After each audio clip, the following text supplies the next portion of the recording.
Hoy nos sumergimos en un texto que sacudió los cimientos de la teología del siglo XX.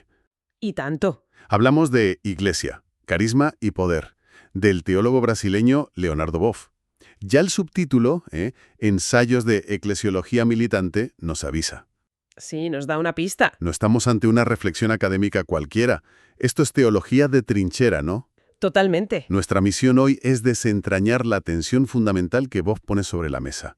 El choque, casi inevitable, entre la Iglesia como estructura de poder, con sus jerarquías y sus dogmas, y la Iglesia como comunidad viva. Una comunidad movida por lo que él llama el carisma, la fuerza del espíritu. Exacto. Y es crucial entender desde el principio que esto para Boff no es un debate abstracto. No, no es de seminario. Para nada. Él escribe con los pies en el barro de América Latina, un continente que en esa época estaba marcado a fuego por la opresión, por la pobreza. Claro. Su reflexión nace de una experiencia muy concreta, la de ver surgir una nueva forma de ser iglesia desde las bases, desde los más olvidados. Como él dice, es una iglesia que nace de la fe de los pobres. De acuerdo. Pues vamos a desgranar esa idea central, porque es la columna vertebral de todo el libro. Sí. Boff nos presenta dos modelos de iglesia.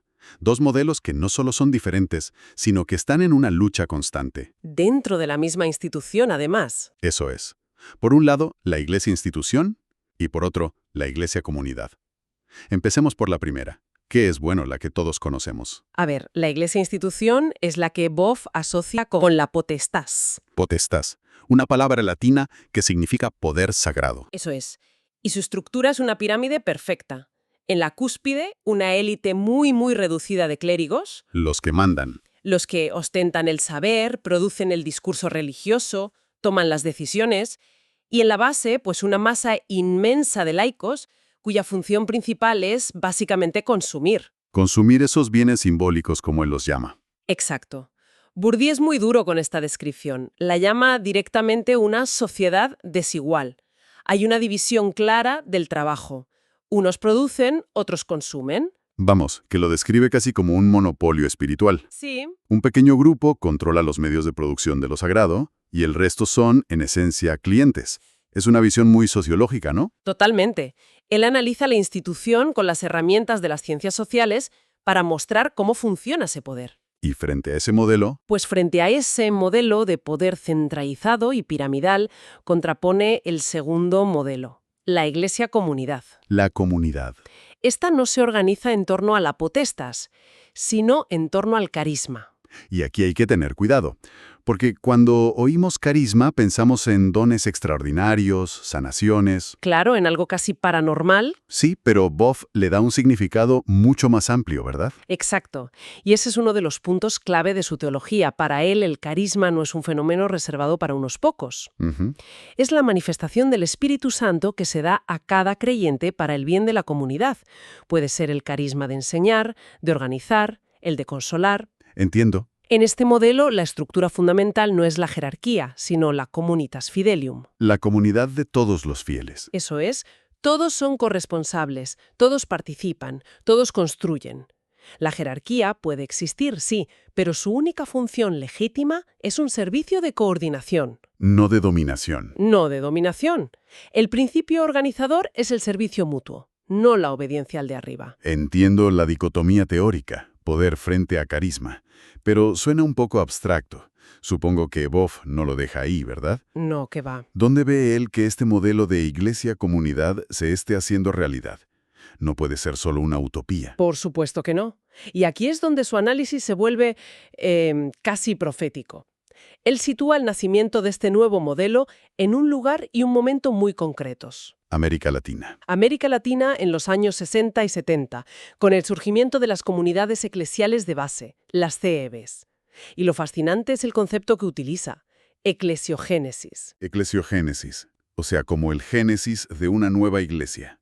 Precisamente, una iglesia que nace, que brota, desde abajo, desde la fe del pueblo oprimido. ¿Y estas CEBs cómo funcionaban? Eran grupos pequeños, a menudo en zonas rurales o barrios muy pobres, que se reunían sin la presencia constante de un sacerdote. Se organizaban ellos mismos. Sí, se juntaban para leer la Biblia, reflexionar sobre su vida a la luz de esa palabra y, bueno, ver qué podían hacer para cambiar su realidad. Boff describe su evolución como un proceso orgánico. Me cuesta imaginar ese salto. Pasar de leer la Biblia a cuestionar estructuras económicas. ¿Cómo describe Boff ese clic? Pues es un proceso y lo detalla con mucha agudeza. Empieza siempre por lo religioso. Vale. Leen en el Evangelio que Dios quiere justicia y dignidad, y lo comparan con su vida de miseria.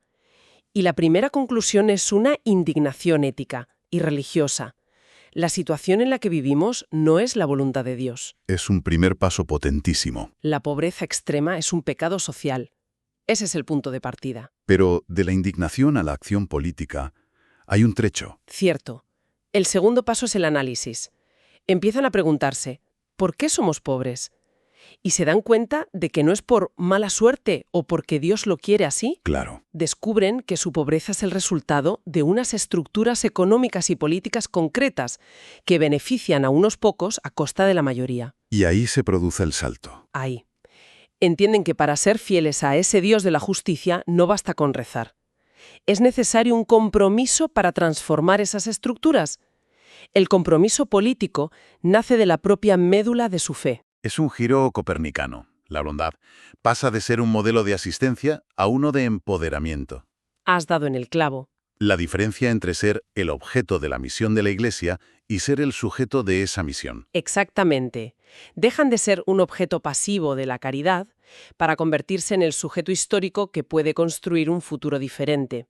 Para subrayar esto, Boff cita una frase, que es un golpe directo a 16 siglos de historia. A ver. Dice que desde que el cristianismo se convirtió en la religión del imperio con Teodosio, la Iglesia fue una iglesia para los pobres, pero ya nunca consiguió ser una iglesia de pobres. Es una distinción brutal. Y las CBs son, según él, el intento más serio en siglos de revertir esa situación, de construir una iglesia que nazca de los pobres y con los pobres. Pero claro, este movimiento que describe Boff, una iglesia que nace desde abajo, con conciencia política, tuvo que generar una fricción tremenda con la Iglesia institución. Una fricción y una represión enormes. Gran parte del libro es, de hecho, una crítica feroz a las contradicciones de esa institución. Una crítica demoledora. Mientras la Iglesia en América Latina en sus documentos se erigía como defensora de los derechos humanos frente a las dictaduras, Sí, muchos obispos valientes. Boff denuncia que esa misma Iglesia aplicaba internamente un modelo autoritario. Es una contradicción flagrante. Predica justicia y diálogo hacia afuera, pero practica la imposición y el silencio hacia adentro. Y no se queda en una acusación genérica, ¿no? Baja ejemplos muy concretos. Sí, y eso fue lo que hizo que el libro fuera tan polémico. Vamos, le costó un proceso en el Vaticano. Claro. Habla, por ejemplo, de la extrema centralización del poder. Los obispos son nombrados desde Roma e impuestos a las diócesis sin ninguna consulta. Los laicos, por muy formados que estén, son apartados de cualquier decisión real. Y la crítica más afilada es la que hace a los procesos doctrinales. Sin duda. La que más le dolió personalmente, seguro. Se refiere a los juicios a teólogos como él mismo, o Hans Küng. Exactamente. Describe un sistema que, según él, viola los derechos más básicos. Habla de procesos iniciados por denuncias anónimas, donde el acusado a veces ni sabe de qué se le acusa. Terrible. Denuncia la imposibilidad de tener un abogado defensor de confianza o de acceder a las actas de su propio caso. Cita a Hans Küng, que decía que al acusado no le queda sino firmar su propia condena. Firmar su propia condena. Es una imagen brutal. Te deja sin defensa. Transmite una impotencia absoluta. Es la imagen de un sistema que no busca la verdad en un diálogo, sino la sumisión. Y a esto añade otras formas de discriminación, como las restricciones a los sacerdotes que se casaban o la marginación sistemática de la mujer. Suena casi a un sistema judicial medieval. Pero, desde la perspectiva de la institución, podrían argumentar que la doctrina no es un tema de derechos civiles. Sino de mantener la ortodoxia, claro. Exacto, de mantener la pureza de la fe. ¿Cómo responde Boff a eso? Esa es precisamente la justificación histórica, pero Boff la desmonta. Argumenta que el modelo de poder de la Iglesia institución no tiene su origen en el Evangelio. ¿Y dónde lo tiene?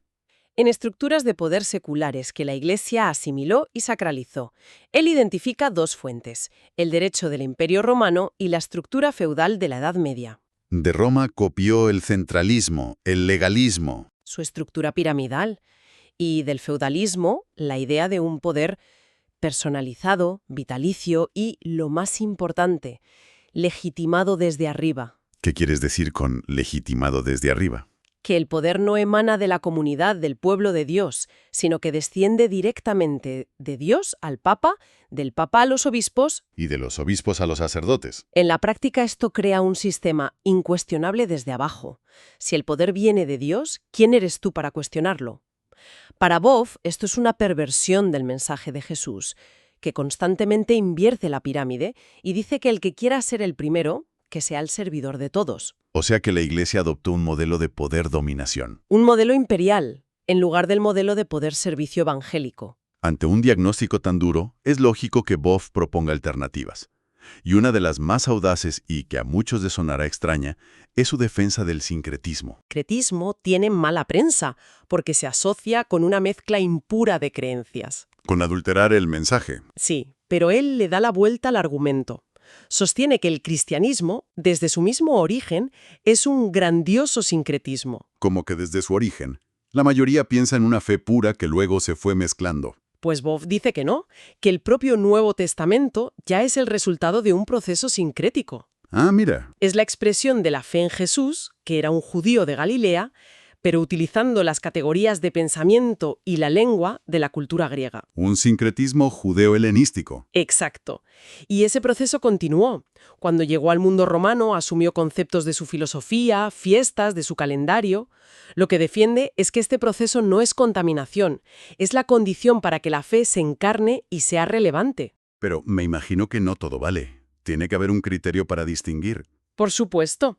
Él distingue entre un sincretismo superficial, que sería como crear una especie de esperanto religioso, y un sincretismo profundo, que es lo que él llama inculturación. La inculturación. Es el proceso por el cual una cultura, con sus símbolos, sus mitos, su manera de entender el mundo, asume el mensaje cristiano y lo expresa a su manera. Para Boff, esto es la verdadera catolicidad. Es interesante porque normalmente católico se entiende como universal en el sentido de uniforme, igual en todas partes. Boff dinamita esa idea. Dice que la catolicidad no es uniformidad.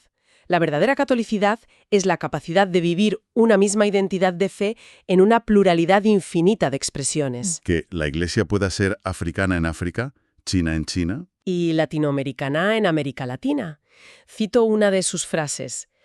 Los negros tienen derecho a ser cristianos siendo negros, desde su propio universo significativo, sin tener que disfrazarse culturalmente de europeos. Y para que esa mezcla no desvirtúe el núcleo del mensaje, establece un par de filtros. Efectivamente, dos condiciones. Un sincretismo es válido si conduce, primero, a un culto espiritual, o sea, no puede quedarse en ritos externos, debe provocar una conversión real del corazón. ¿Y el segundo? Y el segundo, y esto es pura teología de la liberación, si desemboca en un compromiso ético con la justicia y con el prójimo. Un culto, por muy bonito que sea, que convive con la opresión, no es un culto cristiano verdadero. Después de este recorrido, el análisis de Boff nos deja la imagen de una institución en una encrucijada, casi esquizofrénica. Sí, es una buena palabra. Por un lado, una estructura de poder anquilosada, rígida, heredera de modelos imperiales. Y por otro, la vitalidad de una fe que parece renacer desde los márgenes. Desde las comunidades de base, de una forma mucho más horizontal, participativa y, según él, más fiel al Evangelio. Sí. Exactamente. La esperanza de Boff, al final del libro, no reside en una reforma que venga desde la cúpula, sino en esa eclesiogénesis que ocurre en la base. En la fuerza de esas pequeñas comunidades. Ahí está la fuerza. Donde la Iglesia se reinventa no como pirámide, sino como organismo vivo, una red de carismas.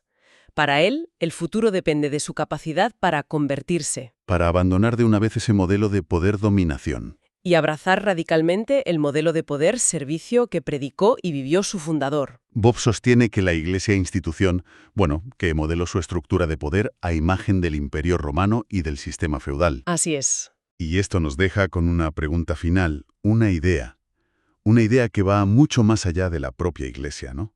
Desde luego, es aplicable a cualquier organización con historia. Exacto. Una universidad, un Estado, una empresa. La pregunta es, ¿hasta qué punto las estructuras que vemos hoy reflejan de verdad sus ideales fundacionales? ¿O hasta qué punto son solo el fósil, no? Eso, el reflejo petrificado de las dinámicas de poder de la época en la que, en la que se consolidaron.